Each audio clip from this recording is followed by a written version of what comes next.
Branchés sur RTCI tous les mercredis, j'ai l'immense plaisir de vous proposer les portraits du mercredi de midi jusqu'à 13h. Et ce matin, je reçois Mariam Chibeni, professeure de yoga. Bonjour. Bonjour Emma. Merci d'être avec nous, Mariam, en direct sur RTC. Alors, Mariam Chibeni et le yoga, c'est une grande histoire d'amour qui a commencé quelques années. On va en parler dans quelques instants. Rappelons toutefois que le yoga est l'une des 6 écoles de philosophie indienne védique, avec comme texte de référence le Yoga Sutra, écrit entre 200 avant Jésus-Christ et 500 après Jésus-Christ, texte de référence pour le yoga jusqu'à l'époque contemporaine, avec 195 sutras ou aphorismes. J'espère qu'on aura quand même l'occasion de faire un petit tour du côté de l'histoire du yoga. Mais avant cela, vous avez une licence en commerce électronique et gestion des ventes obtenue à l'ISG, l'Institut supérieur de gestion. Vous étiez gérante d'une société, puis un jour, le yoga a fait son entrée dans votre vie. Alors tout d'abord, racontez-nous, et puis est-ce qu'on peut parler d'une reconversion réussie, Mariam? C'est à vous de me dire. Est-ce que vous en pensez? Elle est. C'en est une. Elle est. C'en est une. Oui. Réussi, alhamdoulilah. Alors, comment est-ce que le yoga a-t-il fait son entrée dans votre vie, vous qui étiez justement étudiante ou encore gérante d'une société? Alors, ça avait commencé bien avant que je sois justement gérante de société ou employée aussi dans un cabinet qui fait du management opérationnel. Ça a commencé avec mes études. Donc, comme je dis souvent, je suis tombée dedans. Donc, c'est-à-dire quand j'étais étudiante, et puis après, quand j'étais à Paris aussi, je me baladais pour finir justement master, chose qui n'a pas été faite. Donc, je suis quelqu'un de très pratique. Donc, du coup, j'ai dit non, je veux travailler. Et donc, j'ai découvert le yoga comme ça. C'était au début juste à travers quelques studios. Voilà, je prenais mon tapis, je pratiquais à Paris, ensuite à Toulouse également. Et donc, voilà, la découverte, elle était comme ça. Mais il y a bien une autre histoire derrière. C'était une quête de soi à la base. Donc, c'est comme ça que ça avait commencé. Alors, quête de soi, de quelle manière? Et puis, à quel moment est-ce que vous vous dites je laisse tout tomber, je me consacre à cette voie, à ce chemin, à savoir la pratique du yoga, l'exercice, la formation, etc. Alors, c'était une reconversion, mais c'était un cours de circonstances, comme on dit. C'est-à-dire, je passais par une période dans ma vie où je devais quitter justement cette gérance de cette société-là, qui était dans le domaine de l'art. Et il se trouve que j'avais fait plein de stages, que j'ai lu plein de livres. Et j'ai fait, à l'époque, j'avais déjà fait à peu près 400-300 heures de yoga. Donc là, je me suis dit, il faut peut-être finir ce que j'avais commencé. L'idée est venue comme ça. C'est-à-dire, c'est là où je suis partie en Inde. Et j'ai fait ces 6 mois là-bas, entre l'Inde et le Népal, pour justement... ça, c'était plutôt pour avoir ce que j'appelle moi la pédagogie. Parce qu'on peut étudier le yoga, faire des stages, partir ici à Bali, ailleurs, mais la pédagogie, comment enseigner, comment transmettre, ça, c'est tout un art. Et donc, j'ai essayé de partir jusqu'à la source et c'était comme ça. Alors, vous suivez des stages, comme vous venez de le dire, vous suivez des formations en France, au Népal, en Inde. Parlez-nous un peu de ce que ça vous a apporté, ces initiations-là, à la source même, et l'apprentissage de ces diverses spécialités, le Hatha Yoga, le Vipassana, etc. Alors, je vais commencer par le yoga et puis on va parler de Vipassana. Alors, le yoga, le Hatha Yoga plus précisément, qui est la forme la plus ancienne dans la nouvelle, ou plutôt le nouveau, on va dire la nouvelle histoire de l'Inde, du yoga. Alors, le Hatha, c'était vraiment quelque chose de très profond, parce que c'est la forme la plus ancienne et c'était très profond. Donc, j'étudiais la philosophie indienne, tous les corrections, c'est-à-dire what we call in English the adjustment, comment on touche un corps, parce qu'il ne faut pas toucher un corps n'importe comment pour corriger ou n'importe où, parce que ça peut nous affecter nous-mêmes, c'est-à-dire l'instructeur ou le prof, il peut être affecté par l'énergie. Il y a une quand on pratique du yoga durant 2 heures, voire 3 heures, on fait bouger des choses. Je vais simplifier la chose comme ça, et ça fait sortir. Il y a des gens qui, par exemple, qui éclatent en sanglots, d'autres qui sont en train de commencer à rire avec un rire hystérique. Donc, ça fait sortir quelques émotions. Oui. Et donc, on ne peut pas toucher n'importe comment ou corriger n'importe comment. Généralement, c'est ce que je dis durant mes cours. Je dis, Rani, I do correction without touching. If it is necessary, si c'est nécessaire, waqta, je touche. Parce qu'il faut éviter. Je ne touche pas. Il faut éviter. Il ne faut pas toucher n'importe comment et j'évite. Parce que je donne quand même 2-3 cours par jour. Si je vais commencer à... Voilà. Il y a un transfert d'énergie qui est énorme. Imaginez quelqu'un qui est, je sais pas, qui a des traumas, qui est plein de...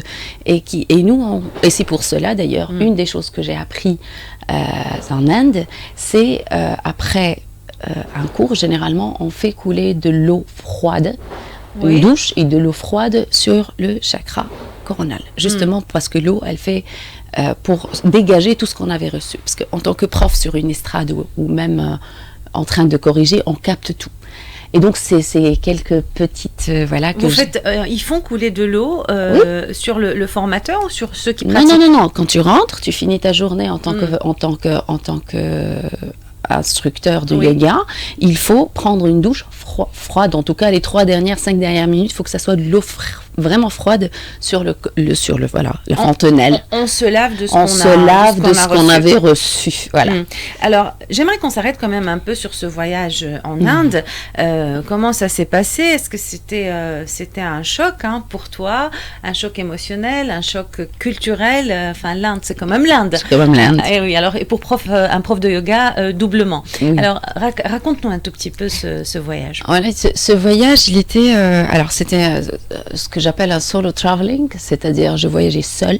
Je ne suis pas partie avec une agence. J'ai fait mes recherches quelques mois à l'avance. J'ai choisi moi-même l'école parce que vous savez, il y a de tout et de rien. Et il y a par exemple, on dit le Disneyland du yoga, c'est Rishikesh, alors que moi j'ai choisi une école dans le sud de l'Inde, à Bangalore, justement parce que c'est là où il y a le Hatha Yoga, la vraie forme et ancienne forme de yoga. À Rishikesh, on peut trouver du yoga, c'est très bien, c'est magnifique, on peut trouver tout type de yoga, mais je cherchais quelque chose de bien spécifique. Et donc, oui, l'impact était quand même, c'était pas facile, surtout le retour. Donc, l'Inde, c'est magnifique. Alors, j'étais dans un ashram. Je me rappelle très bien que l'ashram, à mon arrivée, je voyais des fils barbelés qui entouraient l'ashram. Et je me demandais, voilà, on a fait la présentation le premier jour, j'ai dit pourquoi des fils barbelés? Où est-ce que j'ai atterri là? Et ils nous ont expliqué que le fleuve, faut plutôt petite rivière qui est juste à côté. On était vraiment proche des jungles du Bengale. Il y a des animaux le soir qui sortent. Et des animaux, vous pouvez imaginer, ça peut être les tigres, ça peut être des éléphants, ça peut être très dangereux. Donc nous, on était déjà interdit de sortir de 17h jusqu'à 7h du matin. Les portes se ferment, des fils barbelés, donc voilà, j'étais vraiment au fin fond de la jungle et c'était une expérience, mais hors norme. Tu en gardes quel souvenir aujourd'hui? Je garde un souvenir. Là, déjà, quand j'en parle, j'ai déjà les yeux qui brillent. Je garde un beau souvenir, vraiment, parce que on a bien mangé. Alors, on dit généralement quand vous êtes dans comme ça, un stage fermé de 3 mois. Alors, ce que j'appelle gourou, notre prof nous dit, il faut se calmer sur la bouffe, on mange très peu. Et moi, je trouvais vraiment les plats tellement délicieux. Et j'avais tellement faim, j'ai trop mangé. J'adore la cuisine indienne et je mangeais beaucoup malheureusement. Mais bon, c'était ayurvédique, c'était des plats bien, voilà. Donc il n'y a pas de danger. Et je garde un souvenir aussi de cette sérénité. Il y a une certaine sérénité qui s'est installée en moi et qui avait duré même après mon retour. Et ça, c'était extraordinaire. Et même en termes, peut-être c'est un sujet qui concerne les femmes aussi, en termes de fertilité aussi. Le régime, avec cette pratique, voilà. C'est efficace. C'est efficace pour justement la fertilité pour les femmes. C'est incroyable. Alors l'Inde, le Népal, la France pour l'apprentissage, mais pour la quête de soi. Tu le disais il y a quelques minutes, c'était une période avant ces formations, avant ces voyages-là, marquée par des interrogations. Absolument. Qu'est-ce que le yoga t'a apporté par rapport aux questions que tu te posais? Ouais. Alors, qu'est-ce qu'il m'avait apporté? Alors, et ce qu'il t'apporte jusqu'à aujourd'hui. Oui, c'est le cas. En fait, un point dont je parle souvent, c'est que déjà, j'étais en termes de tempérament. Moi, je suis feu, air, je suis Gémeaux. En dosha, c'est Vata-Pitta, c'est-à-dire l'air et le feu. Vous pouvez imaginer ce que ça peut donner. Donc, vraiment, j'étais comme une bourrasque avant. Et maintenant, je sens que je suis vraiment, vous savez, la sorte de brise d'été, comme ça, très douce. Et juste la métaphore, elle est bien, mais j'essaye aussi d'expliquer un peu. C'est-à-dire maintenant, j'ai un petit peu, c'est ce que je dis aussi aux gens qui pratiquent avec moi. J'ai appris, j'étais avant au quart de tour. Ça y est, hop, je m'énerve. Voilà, je réagis. Maintenant, j'ai toujours un pas. C'est comme si une distance et je voyais la chose venir. Et donc les réactions ne sont pas les mêmes. Le tempérament, il n'est pas le même. Vous voyez, c'est toujours en recul par rapport à ce qui va venir. Je le vois déjà venir. Et donc, je suis... Voilà. Qu'est-ce que la pratique du yoga, qu'est-ce qu'elle t'apporte au quotidien sur le plan physique et mental? À quoi ressemble, j'ai presque envie de te poser la question, l'une de tes journées? Parce que ce ne sont pas que les cours que tu donnes, ce ne sont pas que les quelques heures. Il y a tout un système, il y a tout un univers autour. Donc si tu nous en parlais un tout petit peu de tout ça. Alors moi au début, je ne savais pas que c'était le travail que j'avais choisi, être prof de yoga, ça allait être aussi intense. Parce que, et on travaille avec notre corps, en tout cas moi, je donne les cours en pratiquant avec eux, c'est-à-dire je fais la démonstration d'abord et puis c'est à eux de pratiquer. Et on essaye d'inculquer, ça c'est difficile en Tunisie, d'inculquer les techniques de souffle, les pranayama, tout le monde respire mal. Donc quand tu essayes pas de les forcer, mais de leur expliquer que le souffle passe avant, ils ont du mal des fois à te suivre, parce que voilà, on est dans la rapidité, on est dans la... Donc ils ont juste envie de venir bouger leur corps, faire du yoga et rentrer, alors que ce n'est pas ça, le yoga. Et on ne peut pas faire du yoga sans synchroniser son souffle avec les mouvements. Ce n'est pas possible. Sinon, ça devient un cours de stretching. On est bien d'accord. Ce qui est différent. Donc, les pranayamas, c'est une base. Et c'est une des 8 limbs of yoga, des 8 branches de yoga. On a les asanas, les postures, on a les pranayamas. Ça, c'est donc ma journée, pour revenir à votre question. Ça commence avec comme ça un petit combat sur tapis, mais il n'y a pas que ça. Il y a aussi des mails. Je dois répondre à quelques mails quand même parce que je travaille également avec des corporates, des entreprises. Au début, je tiens d'ailleurs à remercier par exemple quelques entreprises tunisiennes, oui, pour leur... parce que d'autres étaient hermétiques. Vous voyez, c'est nouveau. On ne sait pas ce que c'est. En 2017-2018, quand vous dites, voilà, je propose des ateliers, voilà, des team building pour le management de stress. Tu dis, c'est quoi, du yoga pour le management de stress? Qu'est-ce qu'elle raconte? Donc là, maintenant, on accepte plus. Et voilà. Donc ma journée, elle est comme ça. Un tapis de yoga et puis des rendez-vous. Une hygiène alimentaire, peut-être, oui, ça, c'est des clair. horaires de c'est sommeil. Clair. Des horaires de sommeil à respecter, c'est clair. J'ai pas de vie sociale, là, j'ai carrément pas de vie sociale. Je me réveille très tôt. Ce matin, c'était par exemple à 6 heures. Oui. Je commence tôt parce que je commence pas avec le café.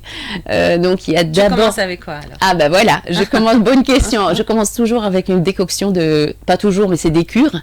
Je commence toujours avec une décoction de gingembre et c'est ce qu'on m'avait appris en Inde. C'est ce qu'on nous donnait avant 3 heures de pratique successive. Il faut faire à jeun.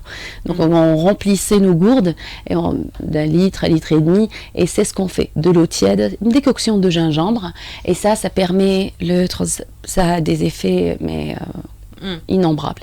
Donc après 1 heure à peu près. Et après, ça dépend, c'est des cures. Je peux commencer avec le gingembre, comme je peux commencer et finir la journée avec les clous de girofle. Et ça, c'est pas une décoction, mais on les fait carrément bouillir un peu jusqu'à ce que l'eau devienne un petit peu, allez, on va dire un peu marron, comme ça, rouge, voilà. Après, le café, il vient tardivement, c'est-à-dire il vient... Et maintenant, dépassé l'âge de 35 ans, j'introduis aussi quelques compléments alimentaires parce que c'est nécessaire. L'alimentation qu'on prend on peut pas. Avec toute l'activité que je fais, je peux pas. Est-ce que c'est une hygiène de vie stricte, aussi bien sur le plan alimentaire que tout le reste? C'est-à-dire? ta vie à toi? Est-ce que il y a des restrictions? Est-ce qu'il y a des choses qui sont complètement interdites, que ce soit avant un cours, après un cours? Oui. Est-ce que tu te permets, comme tout le monde, des écarts? Des fois, oui, bien sûr. Mais oui, des fois, oui. Des fois, écoutez, on n'est pas là pour...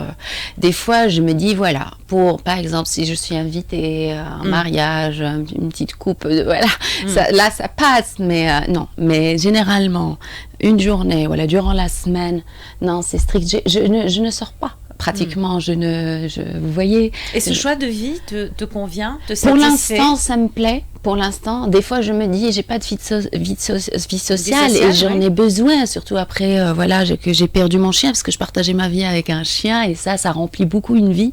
C'est beaucoup d'activités ensemble, c'est beaucoup de, vous voyez, c'est comme si vous avez un enfant et que vous vous en occupez. Mais là, je me dis peut-être il faut que je m'ouvre un peu, peut-être que voilà. Mais je me trouve fatiguée en fin de journée entre l'entraînement, les cours, les mails et donc c'est voilà. Alors, le yoga est une pratique de bien-être? Est-ce une pratique sportive ou une pratique spirituelle? Ou bien, selon toi, Mariam, c'est un peu les deux. En quelque sorte, c'est quoi ta définition du yoga? Ta définition à toi? Ma définition à moi, étant donné que je ne prends pas le yoga, je n'ai pas pris le yoga tel qu'il est, avec l'esprit critique et analytique que j'ai. Donc j'ai essayé de balayer un petit peu ce que les yogis, les écrivains, les philosophes et les historiens ont dit par rapport à tout ça. J'ai même lu de Krishnamurti qui est complètement contre la façon dont on enseigne le yoga et la méditation. Donc pour moi, le yoga, ça peut être les deux. Le spirituel, je le garde pour moi. Je ne l'évoque pas durant mes cours ou durant... C'est délicat de rentrer dans ce sujet-là. Ça peut... Moi, ce que je fais maintenant, après 12 ans ou 15 ans de yoga, je jongle avec. C'est-à-dire, je vois la population qui est devant moi et j'essaye de voir quel est le besoin. Par exemple, dans les salles de gym, les salles de sport, ils sont là pour se dépenser. Donc là, c'est un vinyasa, c'est boum, boum, boum. C'est très physique. Si je fais des ateliers, là, on essaye surtout de respirer, de donner la vraie forme du Hatha Yoga. Comment ça commence? La respiration d'abord. Voilà. Et la structure du cours telle qu'elle est. Et voilà. Donc, on peut l'adapter. C'est magnifique. Alors, avant de faire notre première pause musicale, est-ce que le yoga permet, ce qui m'intéresse évidemment dans le portrait, c'est toujours de connaître ton point de vue, le point de vue de l'invité, la démarche personnelle, etc. Alors, est-ce que le yoga permet, comme l'énonce les Yoga Sutras, permet l'arrêt de l'activité automatique du mental? Oui. Alors comment? L'arrêt automatique, l'arrêt automatique, ça c'est vraiment à un niveau parce que le Patanjali, enfin le Yoga Sutra que Patanjali avait écrit, on parle quand même de sannyasi et de gourous qui sont assis, qui ne font que ça. De grands professionnels. Ils font que méditer du matin au soir. Donc là, on parle de samadhi, on parle de la dernière branche qui est vraiment à arriver à un niveau pour arrêter le mental. Le mental, on ne peut pas l'arrêter. Par contre, on peut calmer le système nerveux. Ça oui, on veut bien. Système nerveux, entre le système nerveux sympathique et parasympathique, on peut vraiment jouer avec.